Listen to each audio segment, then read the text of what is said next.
you need to take. Thank you. Waiting for them to give me the signal that they're ready to go.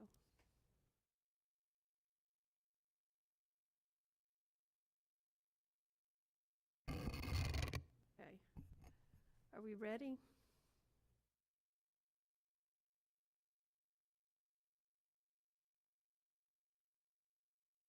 One minute. Oh, was that a thumbs up or 1 minute? Yes, it was a thumbs up. I can't see through the fog. That's what the digit sheet.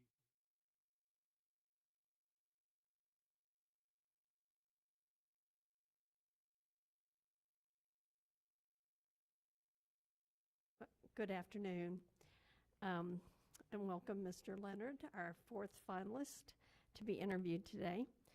I will take this opportunity to remind those of you viewing that if you have a question that you'd like to submit for the virtual meet and greet this evening, the link is found on the district's website.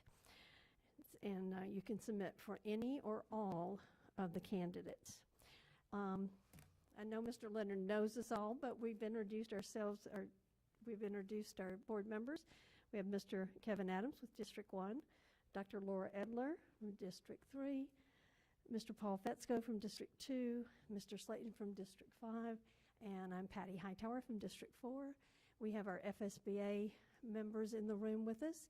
We have the leadership of our teachers union, our educational support union, and we have our former board member, Mr. Jerry Boone, here in the room with us. And we appreciate Mr. Boone being here. So at this time, I'll go over the process. We're going to have 90 minutes for the entire interview, and you'll have 5 minutes to do an opening statement. Then each board member will ask a series of thematically based questions: operations, personal leadership, instructional leadership, board staff, community relations.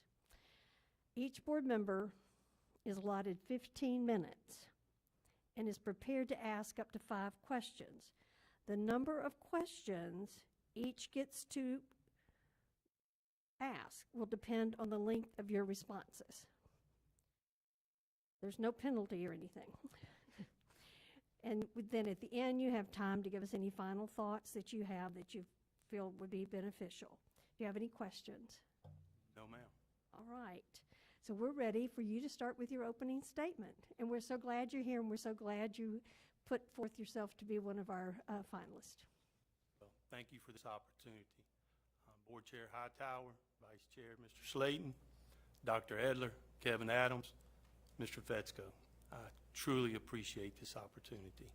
I want to say thank you to our Citizen Advisory Committee. Get a little bit closer, I think. I want to say thank you to our Citizen Advisory Committee for the confidence they showed in pushing me forward.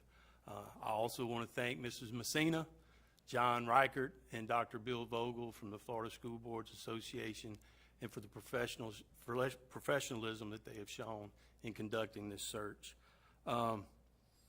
In 1964, my parents moved from Alabama to Pensacola. And since 1964 through today, our family has been all about Escambia County education. My sister is a teacher. My wife's a teacher. Our oldest daughter is a teacher right here in Escambia County. My dad retired as an educator, and so did my mom. This place means a great deal to me. Almost to the day, in 1986, I started my career as an educator at Pine Forest High School for the gentleman who had been the principal when I was in high school, Mr. Ralph Godwin. I so appreciate him giving me that opportunity. From 1986, for 3 years, I had the good fortune to teach social studies and coach athletics at Pine Forest High School. After those 3 years, I had the opportunity to go back to my alma mater, Tate High School, and serve as their head baseball coach, and still continue to teach social studies. By the time I left there, I'd been worked in the dean's office, been the head football coach, taught every social studies class they had to offer, and eventually was the athletic director. All during that time, I served on our teacher association bargaining team. Thought it was something that was important and still do to this day. In 2003, I was offered the job, interviewed and applied for, and then offered the job for chief negotiator. I did not know what I was getting into, but I learned a great deal about a lot of different things. In 2007, our HR director retired, and I was a fortunate recipient to become our HR director. Then just recently, a great mentor and friend of me, Dr. Alan Scott, retired, and I've since been the Assistant Superintendent for Human Resources. We are at a pivotal moment in our school district. No one ever thought we would face a pandemic of this magnitude, international pandemic. We are moving from an elected superintendent, which we've had for years and years and years, to an appointed superintendent. It's what our community wanted. It is imperative that we have a leader who knows and embraces our past. It is imperative we have a leader who understands where we are right now. And most importantly, we must have a leader who has a vision to take us where we need to go so that our students have a success, not only in school, but more importantly, they are successful in life, because that is our mission. Thank you. Thank you, Mr. Leonard. At this time, Mr. Adams is going to ask his questions covering the operations. Okay, I have operations management. The subgroups is human resources, operations, fiscal, and facilities. The first question: what would be your plan for retention and recruitment to increase the number of qualified teachers in our classrooms? Well, we had started on a new plan this past school year. We were visiting all the colleges and universities, but not only were we visiting those colleges and universities, we were making personal relationships with either their deans of education or those individuals in charge of practicums and student teaching at those colleges and universities. And we had spread those responsibilities out within our HR department. I had a selected group of colleges and universities. Dr. Torrance, our EEO officer, had a selected group. Ms. Ramirez, who's in charge of our teacher certification. Kelly Crosstag, now our Director of Human Resources. Elizabeth Oakes, Director of Personnel Services. We had divvied all those schools and universities out, and we were building personal relationships with all of those directors and or supervisors in those colleges of education. We had visited up to like 10 or 12 of those colleges or universities when we were no longer allowed to travel. I am proud to say we were still able to recruit, either through direct hire or college recruitment, about 42 teachers to our school district this year. In the years past, we've been able to get somewhere around 50 to 56. So it was not as good a year as it would have been. But building those personal relationships with those individuals in charge of those colleges of education, we believe will help us. And we will continue to do so. 1 second, please.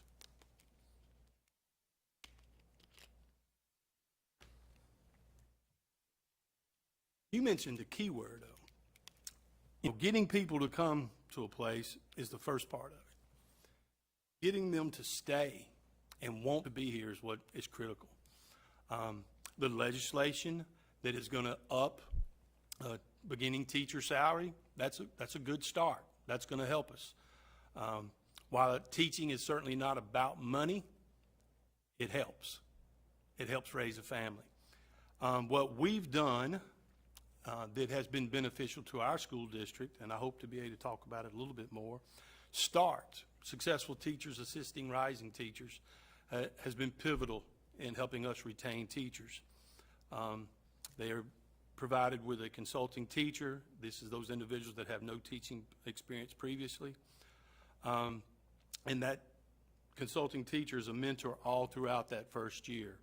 Then Mr. Allaback in professional development has also set aside monies and provide services to those individuals in their second year. Where we found we were losing those teachers was not in year 1, year 2, or year 3. It was when we got into year 5, 6, and 7, because neighboring counties offered, we'll just say, a larger incentive monetarily to be there. One of the key ingredients to retaining people is salary and benefits. But you've got to make certain that people, our teachers, feel valued. They feel like they are a part of the equation, that you listen to them, that not only do you listen to them, but you take those suggestions and ideas that they have and you put them into action. You and I, we make decisions, or we make decisions, sometimes we put them into action, and then we find out, oh, wait a minute. No reason we can't do that with suggestions and ideas that comes from our teachers, and then we have to say, well, wait a minute. There's always going to be something to build upon, whether it's something that has occurred that is positive, or maybe it's something that looked pretty good, but we need to make sure they have a voice. And voice and value gives people the meaning, gives them the reason to stay. I've always said it's not where I work, but who I work for. And that's important as well. So those are a couple of comments about recruitment and retention. Your HR department will continue to work on that, I can assure you. Okay. Next question. To what degree do you believe responsibilities can and should be delegated to principals, and how would you hold them accountable for accomplishing those responsibilities? Well, I can tell you right now that our principals have probably more responsibilities than they can keep up with.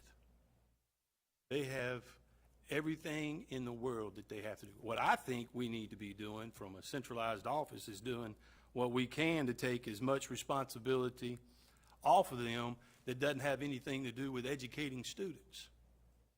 I think they need to get to be the instructional leader at that school. Now, there is still responsibilities. There are still things that are going to happen day in and day out that a parent is going to want to talk to the principal.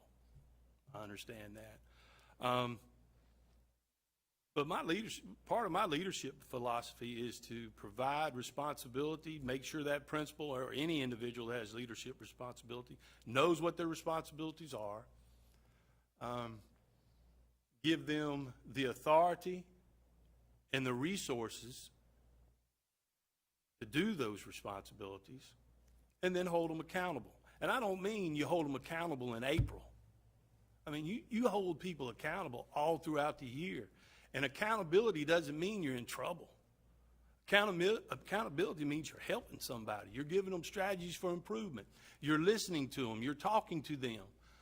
You're finding a way so that they can be successful. Now, granted, you need to have the right leader at the right time at the right place, and you don't always have that. And sometimes accountability does mean you got to make transitions,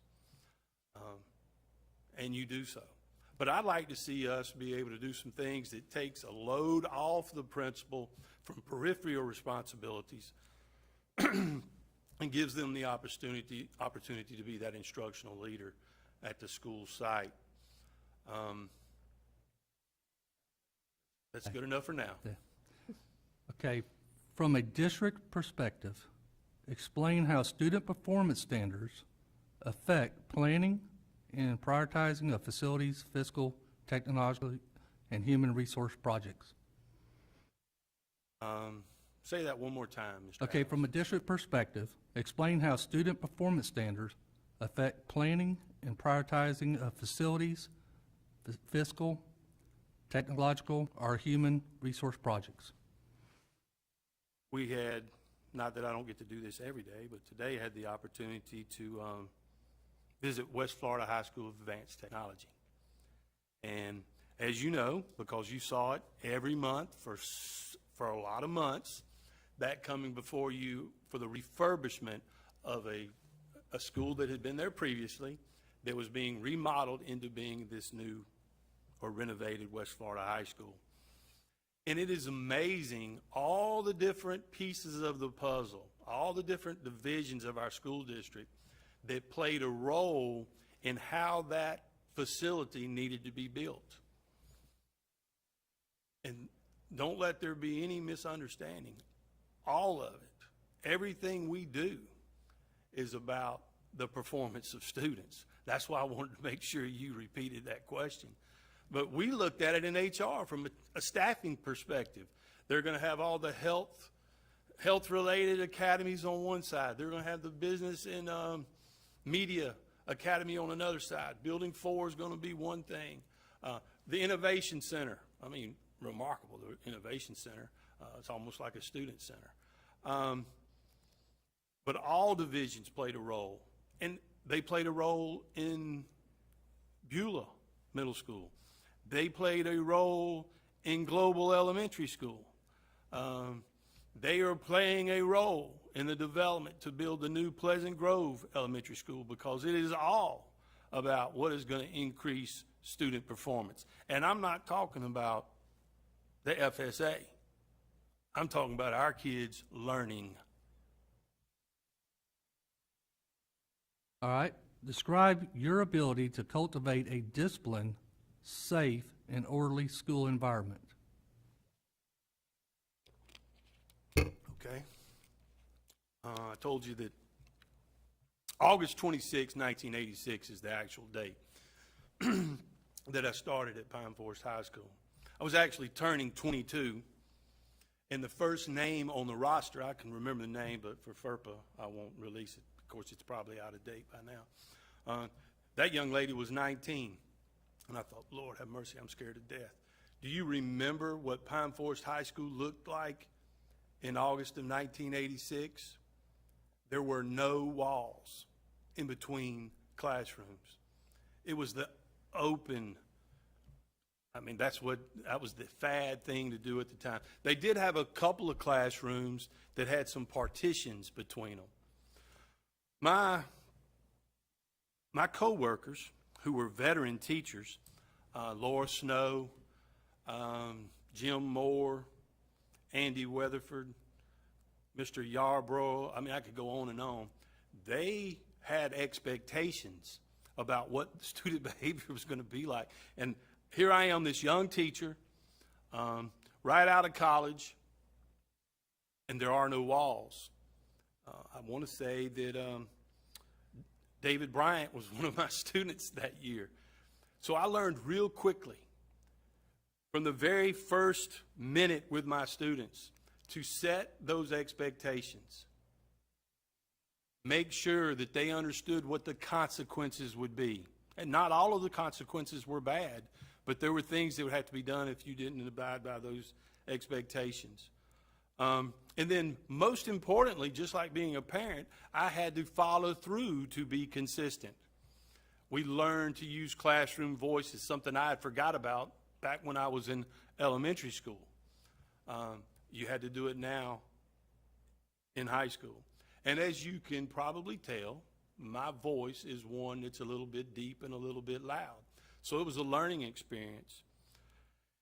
And then also, having been an athletic coach, I certainly understand expectations and talking to people face to face, whether it be their parents or it be the young people, about what those expectations are.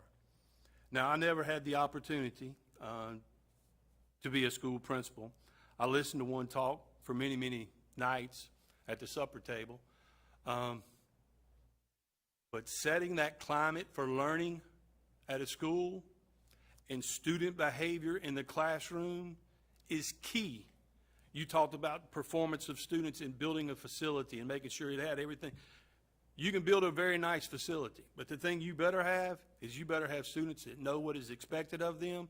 You need to have faculty members and staff members that are going to adhere to those policies.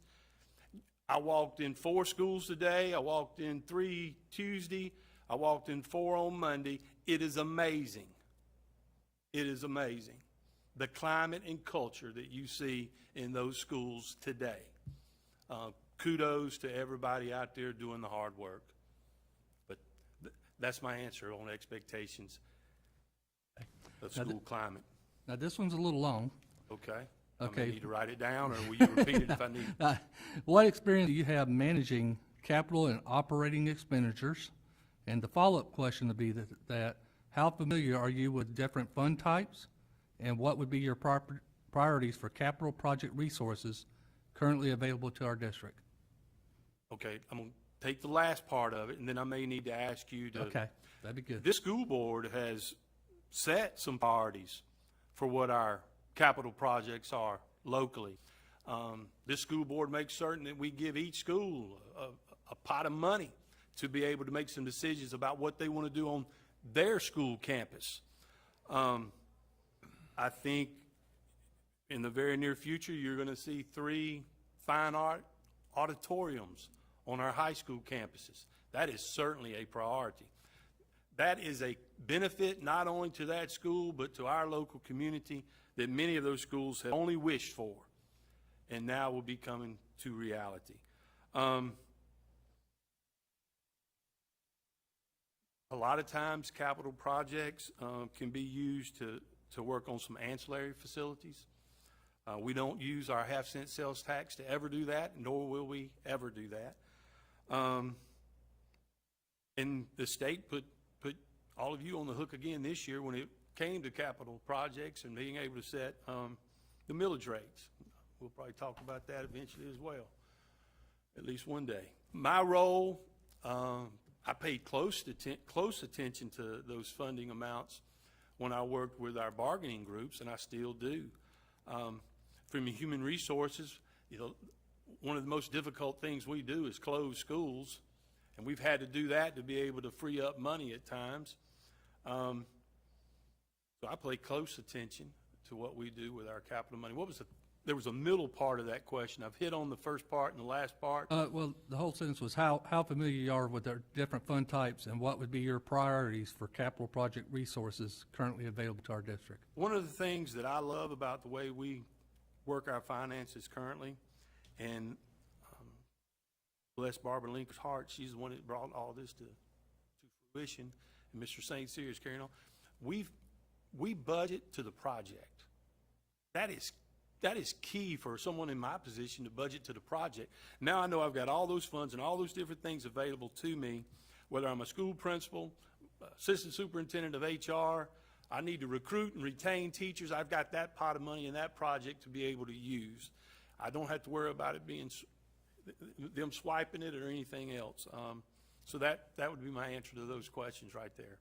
Thank you. The Thank first sentence was, Your time? time is up. Okay. I'm sorry. all right, that's good. You can come back to it if we have time at the end. So Okay. now Dr. Edler will ask her questions on student achievement and performance accountability. Yes, ma'am. Thank you. In keeping with the criticism that social workers are wordy people, these are some wordy questions. So if I want to make it clear, I've never criticized a social worker ever in my life. Well, there's research on that too. Oh, is there? Okay, all right. I just wanted you to know that if Yes, I ma'am. need to read them again, I will be more than glad to do that. Thank you, Dr. Edler. This district, in my opinion, has many areas that need fixing. It is usually customary for candidates to research facts and figures about the potential job. Assuming that you as well followed this practice, discuss the greatest barrier to a quality education for all children, regardless of their life situations or circumstances that you identified, and what are your plans to be the fixer of this barrier? Okay. You may only get to ask one question. Excuse me? You may only get to ask one I question. understand. It's okay. I may take a while on this, if that's okay. But I will see you tomorrow.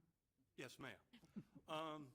I'm a firm believer that you learn to read so you can read to learn. Right now, last year, and that's the only records I can go back to, it was like 42%, 44% of our young people coming to kindergarten were ready. So that means the big number, that 64%, is not ready. So they're behind before we ever get them. I know you're a social worker by trade. My wife's a pre-K teacher, so I hear about it all the time. and bless her heart, I want to work with faith-based organizations that have pre-K programs. I want to work hand in hand with the Early Learning Coalition. I'm going to quit using I. We need to work with the Early Learning Coalition. We need to work with Achieve Escambia. We need to work with eCare. We need to work with the Escambia County government. We need to work with the city of Pensacola. This is not our problem. It is our problem.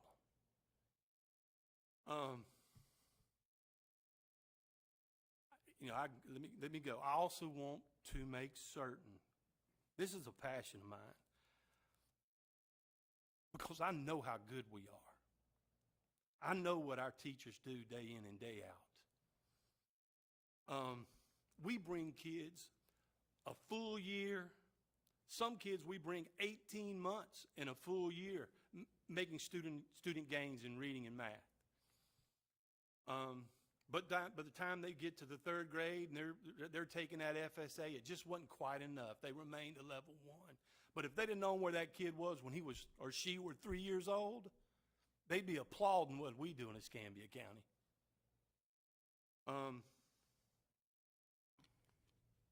I hope to be able to talk to you tomorrow also, if I don't get to spend enough time on it today, about what I want to call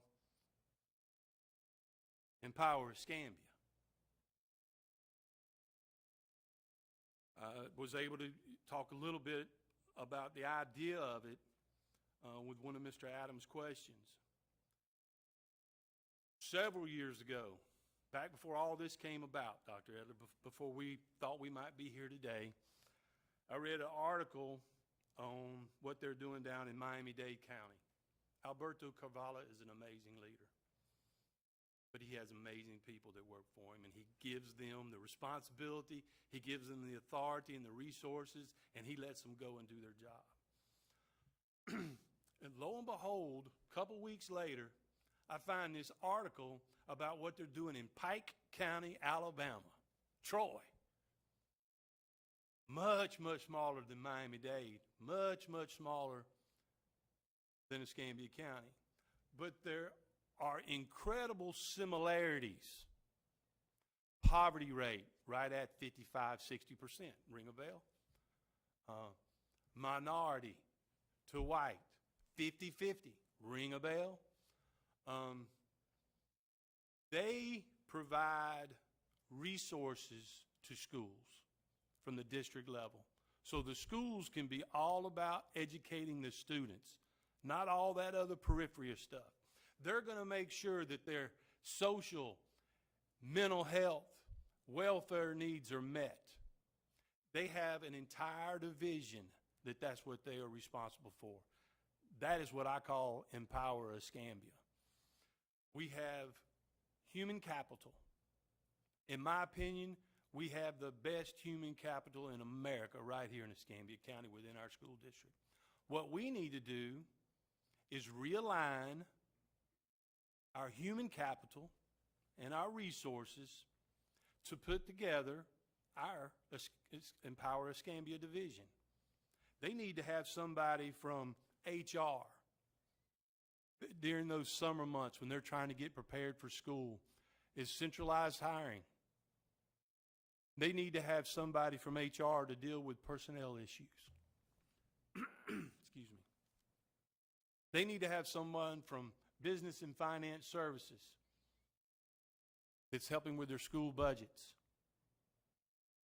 They need to have people from curriculum and instruction that are working with those schools, subject area specialists, and not those subject area specialists that are divvied out working at 53 other sites. I'm talking about dedicated. Right now it's 4. Right now we're talking about 4 schools. Really, there's probably about 12 or 13 that we should start off with, making sure that we're working tirelessly to erode those achievement gaps. Faith-based organizations, all those places that provide pre-K services, brain bags. We've all heard about brain bags. We ought to be involved in that.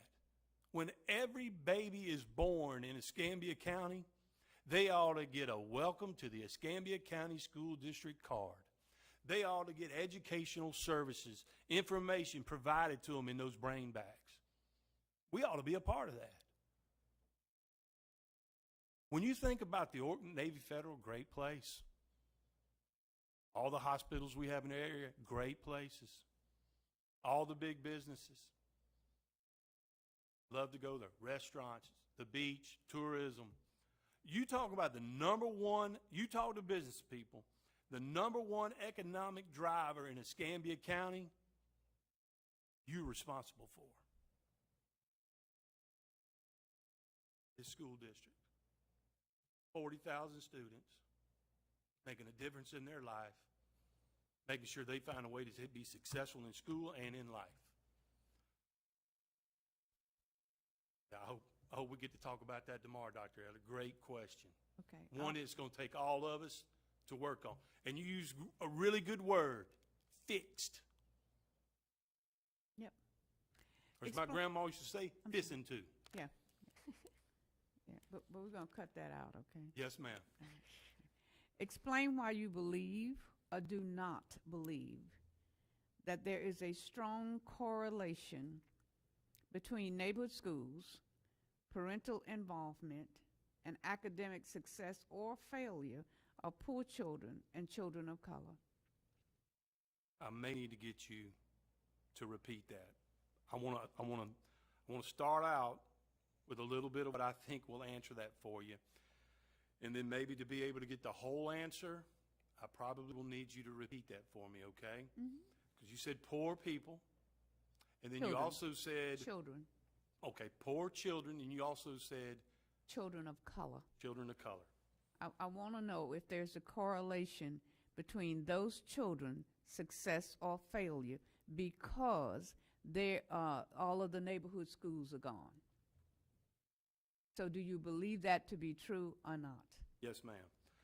I was at an Achieve Escambia event a couple of years ago, and it was one of these round table deals where you pretty much walked around and they asked these different questions. And there were parents in the group I was in, there were educators, business people, just the whole gamut. And one of the questions that they asked at this round table was about school choice. And you've seen it, 13,000, I think, of our students don't attend, their zone school. So we know it's making a difference because 13,000 are going somewhere else out of 40,000.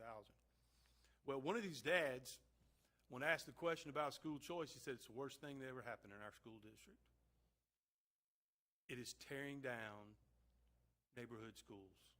It is making neighborhood schools non-existent. And then we go to the next table, and they ask that same question. And this parent, best thing that ever happened. Choice schools, best thing that ever happened. Has there ever really been any research on whether it's a neighborhood school and some kids just, they thrive there? I will tell you this, nothing substitutes a school in a community. Nothing substitutes for a school being in a community.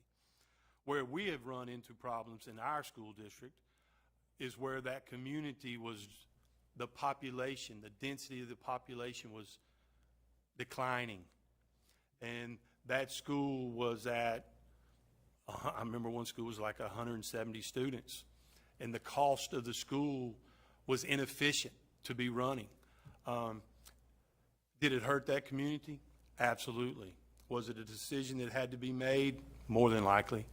I've had friends that went to, friends of color, that went to school with me that lived in some really, really tough places. And they are very successful people now. So I know it doesn't matter. It does matter where you come from, but it really matters where you want to go. I believe in neighborhood schools, and that was part of your question. I believe in them. I also believe sometimes there are economic decisions that have to be made that are not popular. But as people that are responsible for almost $750 million budget, at times we do have to make decisions. I do not know if there's any research that shows that a neighborhood school outperforms another type of school. What I do know is that the determining factor so many times on educational outcome is income and poverty. Doesn't matter whether it's a person of color or not. Income and poverty has a great impact. What we have to make sure is we're giving those students that are at our schools, some of which are 100% in poverty, the opportunity to be successful. One of the things I know we're doing, our FAFSA project is incredible, and that's something I hope we get to talk about tomorrow as well. Yes, ma'am. Thank you for that question. Yeah. Okay. There have been many debates over the causes of the difference in educational achievement between various ethnic subgroups. At the forefront of those debates is the common practice of favoritism, cronyism, nepotism, and/or institutional biases. What is your philosophy on whether such practices prevent qualified educators of color from being hired, offered lateral promotions, or being placed in upper-level administrative positions? And what are your plans to correcting this if you see it as a problem? Well, let me start at the end and work towards the beginning of your question. I'll try it that way. Florida School Board Association gave us these 3 questions. One of them was on diversity, inclusion, and equity. I believe we have to bring in somebody from the outside to do that training for us. You and I, the young lady who did the presentation the other night on Civicon, who's a world-renowned presenter on diversity, says all of us have unconscious bias. Most everybody's even got conscious biases. I can't stand lazy people. That's a conscious bias that I have. So I believe we have to bring in that group. There's a group that is internationally known for doing that type of training. They just came in and did it for another big organization within our county. I trust them. If we have the opportunity, we'll talk to them or whoever else we might need to about coming in and doing that. Because I do understand the perception of what some people have about what perhaps we do in Escambia County. They think that we're always going to show the good light, that we're not going to talk about the bad or the indifferent. So I'm all for bringing in someone to help us with that. I can only speak for myself when it comes to hiring people. I want to hire the very best person I can get to do the job that I have available, keeping in mind that my responsibility in human resources, particularly when I was the director, because I did that a lot longer than I've done what I'm doing now, as close as I can, I want the people that are employed by us that interact with our HR staff to look like the people they're interacting with. So we've come a long way in HR since 2007 with a staff that reflects our teacher population, our ESP population, and we're getting closer to our our student population. We make a lot of things available for people to seek leadership roles. We do additional trainings. We have our principal pool. But I want to talk about leadership that's at the school as well. In fact, teacher leaders may be more important than district leaders. Making sure that those leadership teams at our schools reflect our minority population. Making sure that our district leadership teams reflect our minority population. I'll give a great example. One of the things we try to recruit for elementary is male teachers. regardless of what color they are. We need more males in our elementary schools. So yes, ma'am, it is something we need to work on. I'm prepared to do so if provided this opportunity. In fact, I'm prepared to do so even if I'm not provided this opportunity. I think it's that important. I'm gonna write that one down. Thank you. Yeah, that's our time for you. Oh, I'm sorry, Dr. Edler. That's not a problem. Yes, ma'am. Not a problem. You and I can, and anybody else, these questions are related to conversations that I am available to talk to anybody about, and I can promise you that I will win that debate. Yes, ma'am. Okay, yes, ma'am. Okay. Now, we'll move to Mr. Slayton. Thank you, ma'am. Good afternoon, sir. Good afternoon. Well, when a new superintendent is hired, we want to make the transition as smooth as possible for everyone. How would you help both the educational community and the community at large adjust to the new style of leadership that would come with you being our new superintendent? I'm going to make myself available. Sleep is overrated.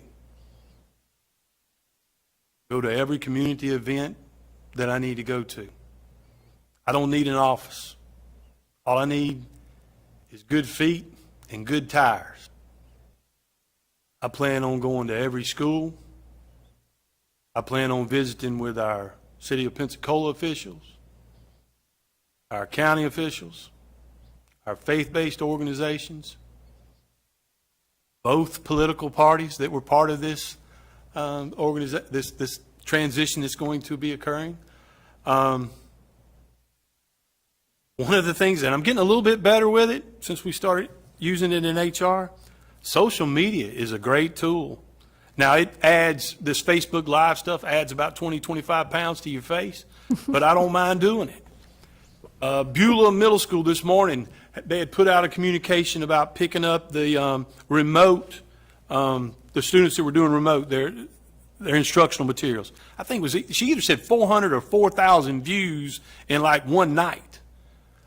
So it's a great means of communication. Now, nothing replaces conversation like we're having.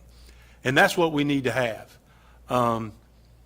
People need to know what role our school board is going to play in this transition, what role our leadership from the superintendent's level is going to play in this transition. And they need to have confidence.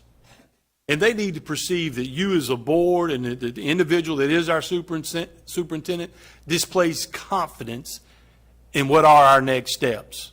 And that transition, while it may be halted somewhat because of COVID, it doesn't have to be. We all will wear a mask. We all will get up and go wherever we need to go. And this is something that is of such importance. We must do so. So that's a couple of ways. I believe in weekly briefings. There's no reason why those weekly briefings can't be shared with our public, our status, where we are and what we're doing. I'm not a big meeting person, but I know sometimes you need to meet to make sure you're all on the same page, same book, same chapter, singing the same verse. HR, we usually meet every month to make sure that we're reaching towards those short-term goals and those long-term goals, which brings me to a really good point for your question, Mr. Slayton. We need to make sure our community knows what our short-term goals and our long-term goals are for this school district. But that's how I would handle the transition if given the opportunity. Thank you, sir. Like the superintendent, board members do not like surprises. How would you ensure the school board be informed on important matters? Well, let's see here. I think two of you that sit on this school board were board members when I was the chief negotiator for our school district. One of the board members actually was a bargaining team member. So I'll make sure I'm speaking to you, Dr. Edler, and you, Mr. Adams, will answer this question because they already know. You will either get a phone call from me, an email that if it's concerning collective bargaining says Chapter 447 confidential. Or nowadays, we can communicate via text. There are rules for a school board. We'll have to make sure that they abide by when we do that. Informational only, please do not reply. But if we had a lockdown, there's no reason why you don't know that immediately, which I think you probably do. If there's an incident with personnel that is going to be relayed to the media, you need to know. Because the media is going to call until somebody answers the phone to get a comment.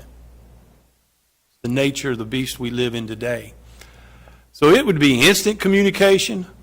I can tell you I haven't always been successful at that. Sometimes it's a second thought, depending upon the situation, because what you're trying to first do is make sure you have taken care of the situation. But it would be my expectation, and of course there would be consequences if I did not fulfill those expectations of communicating with you or any other board member appropriately and in a timely fashion. Thank you, sir. Thank you. What methods of communicating with parents have you found most effective, and how would you encourage and leverage parental involvement? All right, I'll ask you, no, I can't really ask you a question. I'll just pose a question, and then you'll know what I mean by it. Have you ever opened up an email, and it is 478 lines long, it's got red ink in it, it's got blue ink in it, it's got things bolded. You read the first line, you think, I'll get back to this later. Communication to parents needs to be clear, concise, and short when it can. It can be via email, it can be through school messenger, it can be through the Facebook page of that particular school or our school district. Believe it or not, it can even be through Twitter. Nowadays, communication is at the touch of a finger. And that's what people expect nowadays, for you to be able to communicate that quickly. Not that an email that's long isn't important, but I've found so many times you can break that one email into chunks and deliver it at the appropriate time and find much more success in that communication means. Sir. Thank you. Everyone will want to get to know the new superintendent. How do you approach and build cooperative partnerships among businesses, civic groups, and ethnic groups? Well, one thing going for me, been living here for 57 years.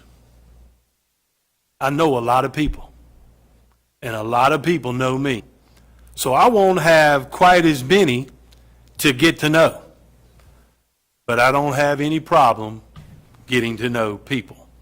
I think it's important that we get to, and particularly as a superintendent, one of my first stops needs to be at the largest employer in our county. I need to make sure I visit there. I want to visit with all the hospital CEOs. I want to visit with our county administrator. I want to visit with our mayor. I want to visit with, it's not Justin Beck anymore. I can't remember. I think it's Mr. Thompson that's the Chamber of Commerce president. Steve Moorhead is a past chamber president. I want to get with Dr. Krupa from Achieve Escambia. Any businessman or woman that wants to meet and would love to partner with one of our schools or our school district, I'm prepared to meet with them and tell them what a good job we're doing and what they can do to help us answer some of those questions to the problems that we have. And since we're on the subject of visibility, how would you engage the community in this district? How would you increase, how have you increased visibility of a school system and its needs? How will you inform the community of the needs of the school district of Escambia County? I have a really good idea that we've seen be used recently in our school district. You and our superintendent ask students to create a message for our superintendent search. Y'all remember all the presentations that those student groups made? There is no better group to send our school district message to anybody better than our students. I've sat here since 2003 at school board meetings, and I've always thought, boy, it would be really neat to have one of our multimedia academies here with their teacher that was responsible that particular night for the presentation of our school board. Blab TV. There's been a time when we've had a monthly television show on Blab TV. We could produce that ourselves. We got the communication skill and the people and the will to do it here. That's a great idea. Because if we don't tell our story, somebody else is going to tell our story. Great purchase, get an ID group to help us with marketing. I also believe that our greatest marketing tool are our students, and we ought to take advantage of them. We ought to use them. I'd be willing to say we ought to go out and negotiate a supplement and create a district-wide communication team and have the teacher that's responsible for that multimedia academy, that is our district communication team, gets paid for all those after-hours events. That's just a simple idea. It's a great way to communicate, and it's us telling our story, not somebody else telling it. Thank you, sir. Thank you. Now, Mr. Fetzko will ask a few questions on instructional leadership. Good afternoon, Mr. Leonard. Good afternoon, Mr. Fetzko. All right. How would you evaluate the instructional program, and how would you make changes to the instructional program? It's kind of like when I was talking about responsibility, authority, and accountability. The accountability can't just all of a sudden be at the end. It has to be all throughout. When you talk about instructional programs, I can remember years ago now talking about pacing guides and the need to make sure that those were adhered to. There's never been a more important time than right now to make sure our pacing guides are being adhered to. Those 13 or 14 schools that we talk about instructional outcomes. Those, while they may be our focus, we need to make sure, because of mobility within our school district, that those pacing guides are being adhered to. iReady, STAR 360, My Own. Those are just a few of the formative tools that we use to gauge or have a barometer on instructional outcomes. But good teaching has instructional outcomes every day, sometimes even during each transition from reading to math. When I was a social studies teacher, and I'm still a teacher today, I had formative assessments. If chapter 1 was on the Fertile Crescent, I would give the test on the Fertile Crescent, and I would see there were similar questions that each student missed. I would make certain that when I did chapter 2 on Mesopotamia, that we had a couple of those questions that were difficult. Not all the students had grasped that context. I made sure I had them in that chapter 2 test. And then when we got to maybe it was world history, we got the Hammurabi's Law Code, we had other things in there. But let me get back to instructional outcomes. I said it a couple of times already. Accountability, I talked about responsibility, authority, as it relates to accountability. It has to be all along. I talked about the right leader at the right time in the right place. Sometimes there does need to be changes because it's not necessarily where you work, but who you work for.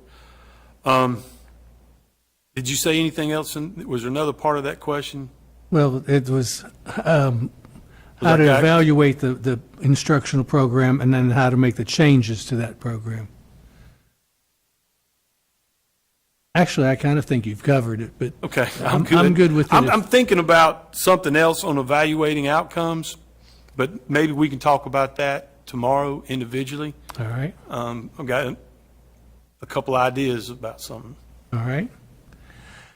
All right, how do you balance the needs of special populations, such as ESE, ESOL, and gifted and talented?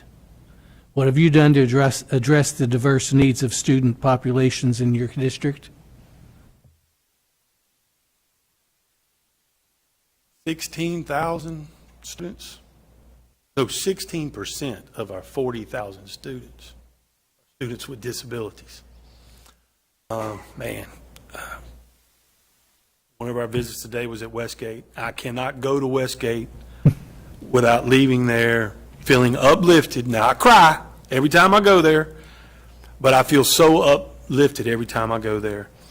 Our ESE department is one of the best in the state.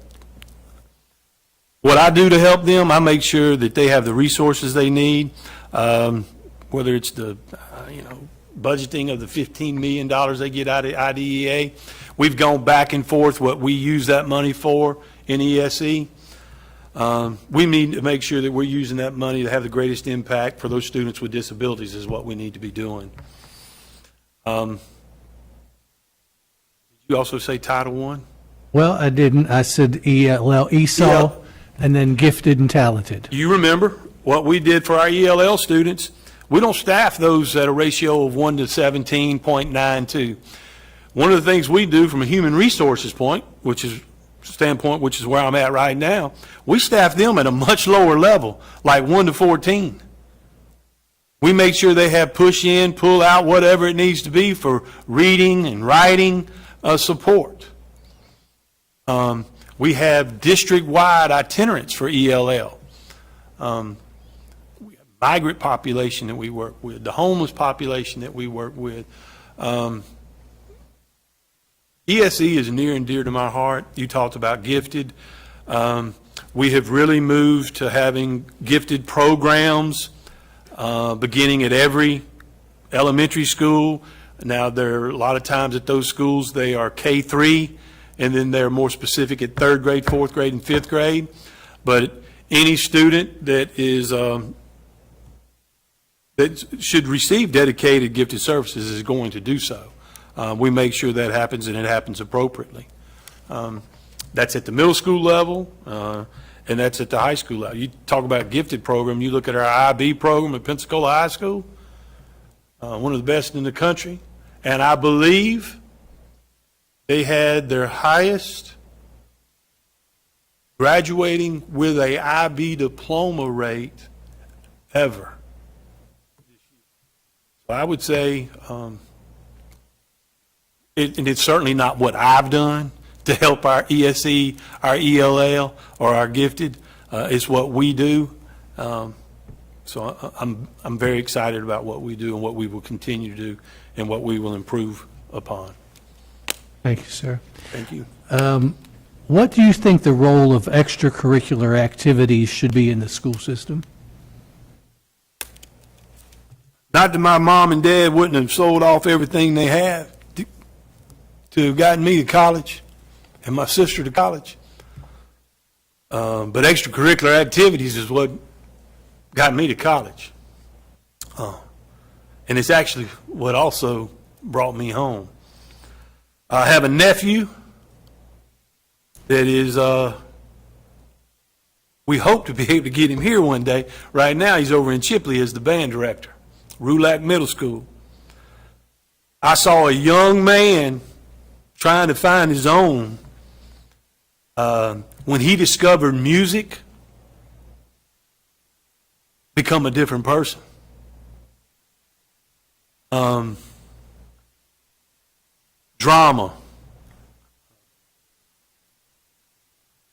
Our academies, I consider those extracurricular activities almost as well. Athletic programs, early childhood academies, anything that helps prepare a kid or a student be prepared for success in life can't be substituted. Challenge is something somebody can't think you can do. It's something somebody doesn't think you can do. An opportunity is to show your best. That statement was provided to me when I was in 9th grade by somebody that had great impact on me as a high school football coach.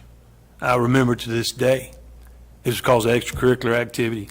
Dr. Evler talked about low income, people of color. It was a great question. I've taken kids home that lived in Barth or Quintet that had a padlock for a door. And every day when I took them home, I talked to them about their education. I talked to them about pressing forward in whatever athletic or extracurricular event they were in. And you can go to college.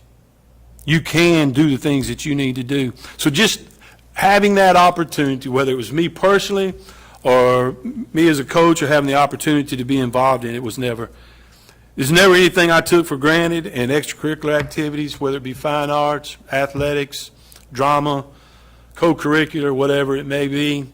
It just makes a full, well-rounded individual when they graduate from the Escambia County School District.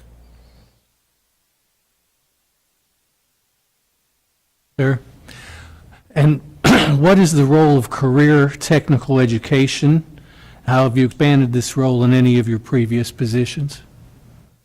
Well, I hope that the previous positions I've held have helped in expanding our career academies.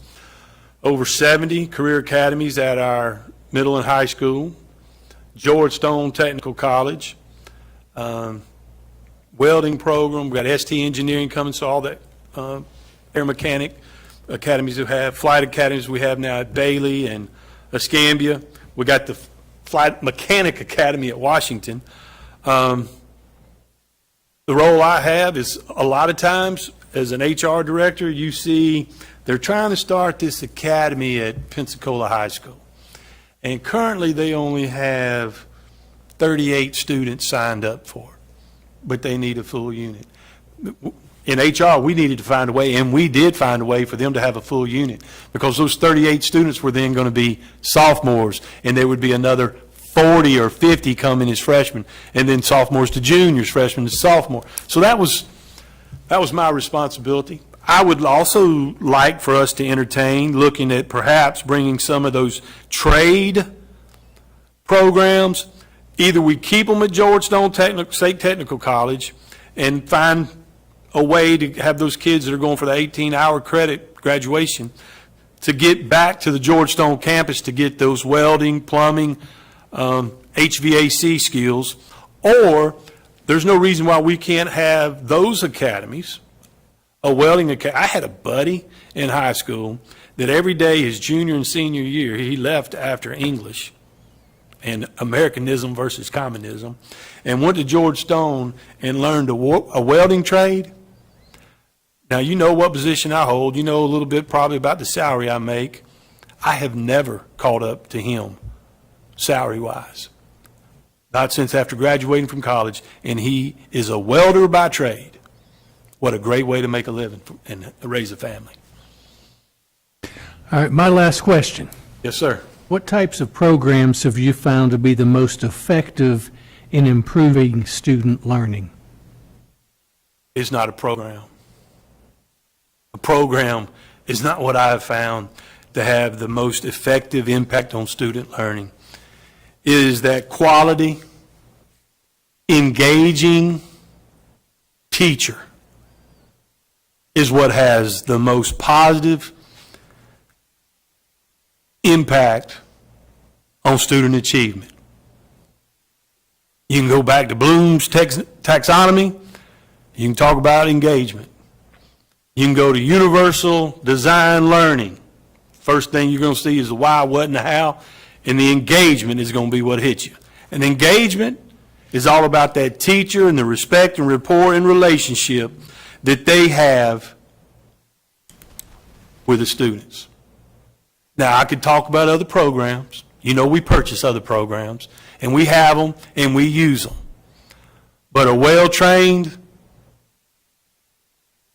positive, highly effective teacher, by far, has the highest impact on student learning. Thank you, sir. Thank you. Okay. Excuse me. Because I'm losing my voice here at the end of the day. I can understand why. I can't believe you got me to talk for an hour and a half. Well, it's not over yet. Yes, ma'am. All right.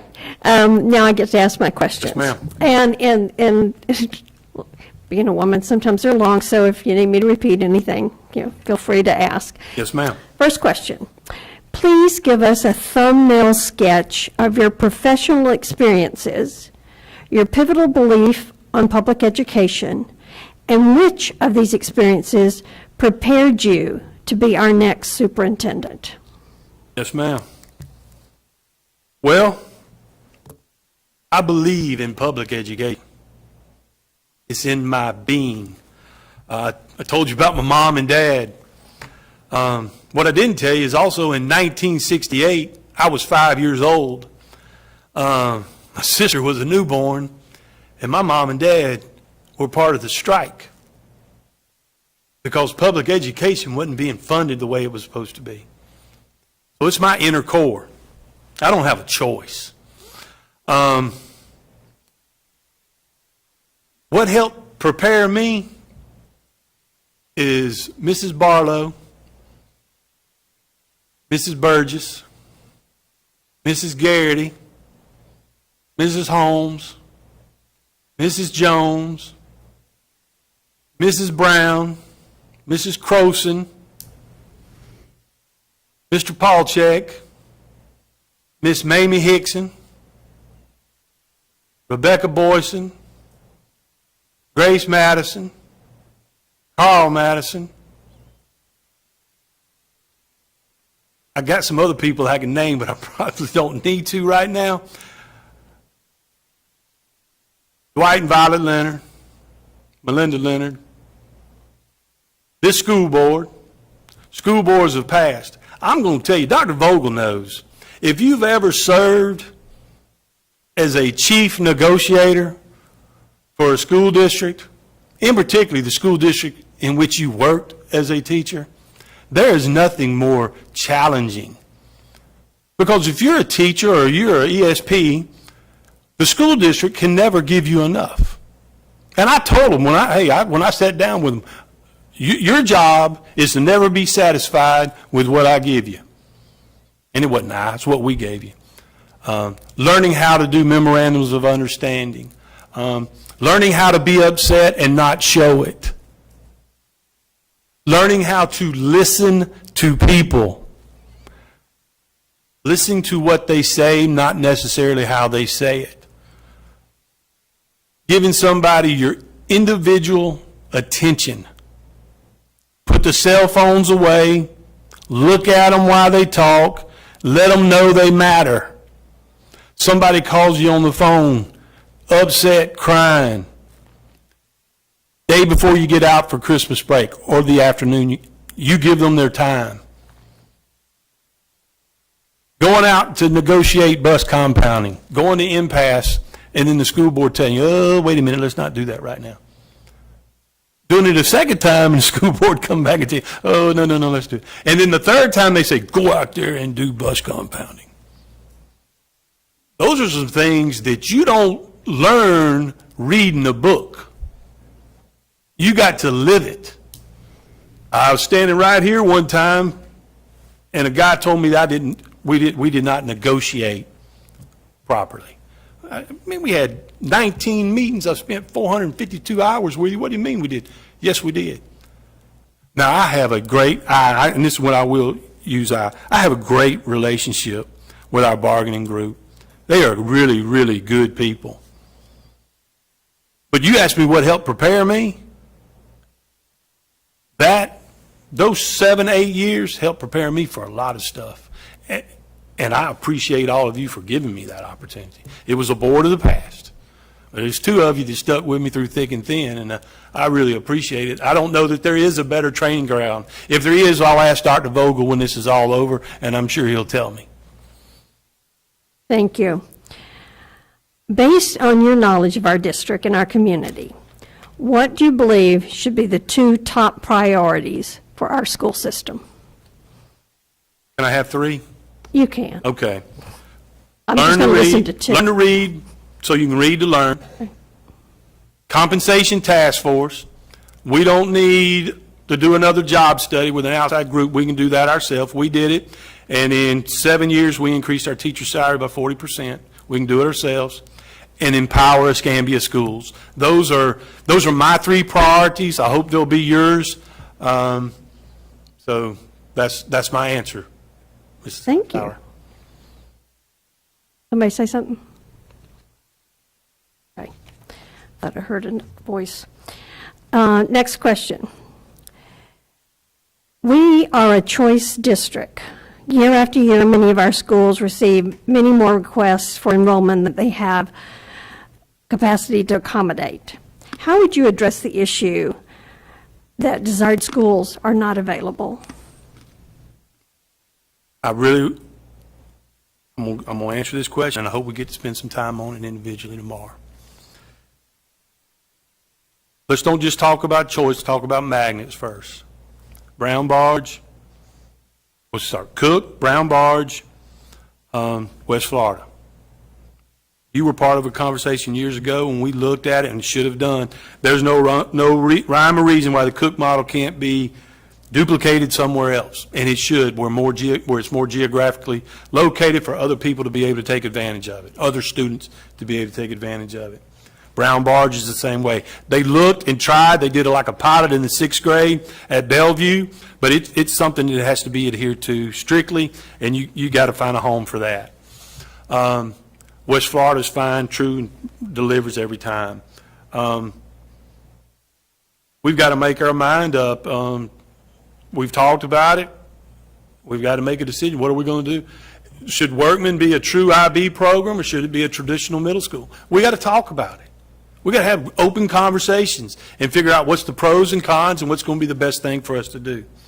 School choice. I talked a little bit about having some other options for career academies. There's no reason why some of those trades can't also start in middle school. I mean, the Cybersecurity Academy at Beulah, and we know what cybersecurity is, what's happening in our area with cybersecurity, that can be enhanced.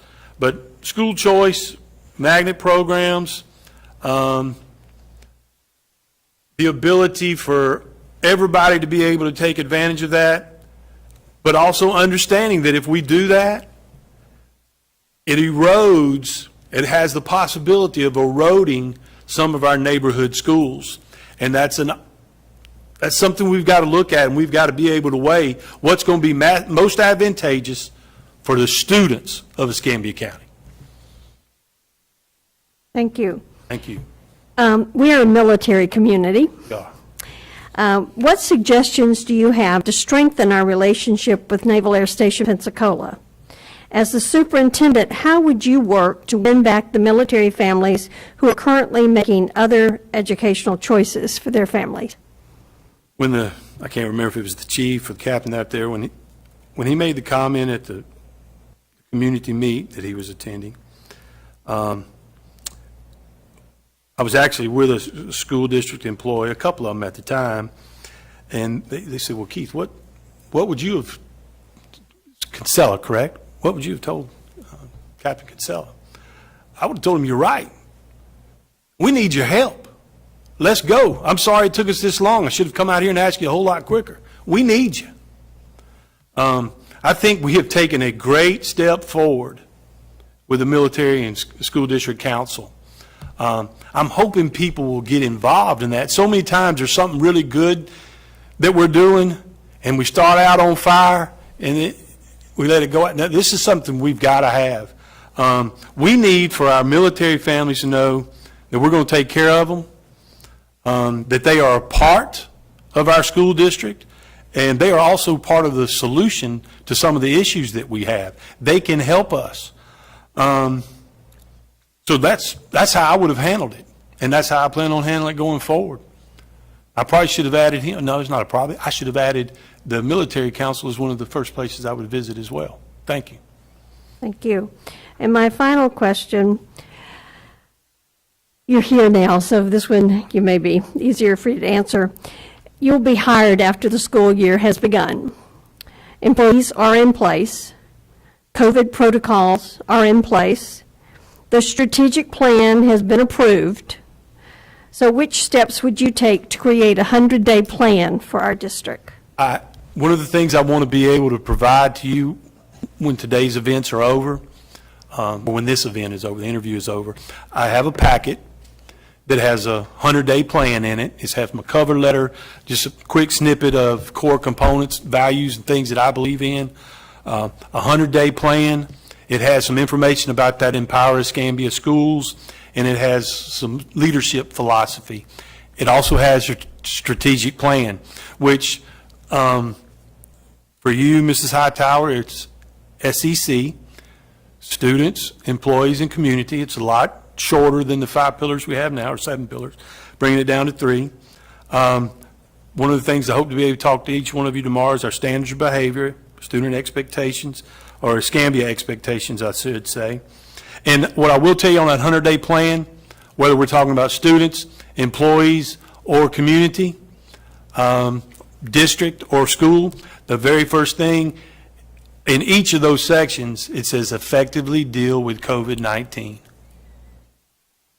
And I think it's going to be a lot longer in some form or fashion than our first 100 days. Thank you. Thank you. Is there, I know we have, don't know exactly how much time, but we have a good bit of time left. I'll go ahead and ask you if there's any additional information you would like to share with the board, and then if there are board members that didn't get to ask all their questions, if they want to finish Okay. those, they can. But I would like to ask the board members, if they didn't finish asking all of their questions, to present those to me, and then I would close whenever we run out of time. I don't have a long closing, I promise. Just a couple of remarks that I would like to make. Okay, Dr. Edler, did Can you want anybody to tell me finish? about how much time we have left? Excuse me? 10 minutes, okay. Yeah, Yeah, I'll be okay until tomorrow. okay. She said she'd wait until Okay. tomorrow. Mr. Adams, did you have? I'm fine, yeah. Okay, all right, so, Okay. You may be asking yourself, well, I do want to give you that packet, so I will ask Ms. Messina when would be an appropriate time for me to deliver that packet to her, and she can make sure she gets it to you. There's some ideas in there. It'll be your opinion on whether or not they're good or bad ideas. There's some suggestions. There's some things that I want to make sure that I do, and I wanted to make sure you knew about those. You may ask yourself why. Why am I sitting here? It's really one word: care. I care about the students we have in our school district. I care deeply for our employees, and I care for our community. I want you to remember one little saying. One teacher that I didn't name when I was talking about people who helped prepare me to be here, more so than chief negotiator. There was a lady that was a teacher at Tate named Mrs. Dunn. And my dad made me take Latin. He said it'll help you. Man, was he right. Alumni primum quotidiana. Students first, every day. Thank you for your time. and then, do you have any questions for us? No, ma'am. Okay, I'll ask them individually tomorrow. okay. So at this time, I want to thank you for your interest and your availability and your participation in this process. This evening, you'll be able to participate in the modified meet and greet, being a live format. And again, people that are out there, if you have questions for any of our candidates, please go. I think the portal will be open until about 5:30, so you still have time to address your questions. Tomorrow, you get to meet with each of us individually for one-on-one interviews. And then if you have any questions or concerns, just get with the FSBA staff, and they'll get those questions to us if they need to. Yes, ma'am. Thank you. So thank you so much. Thank you. And did you have the packet with you? Do you want to give it do. to us now? I do. Yeah, sure. Yeah. That'll give us some homework. Yes. Homework. Are we off the air? Promised.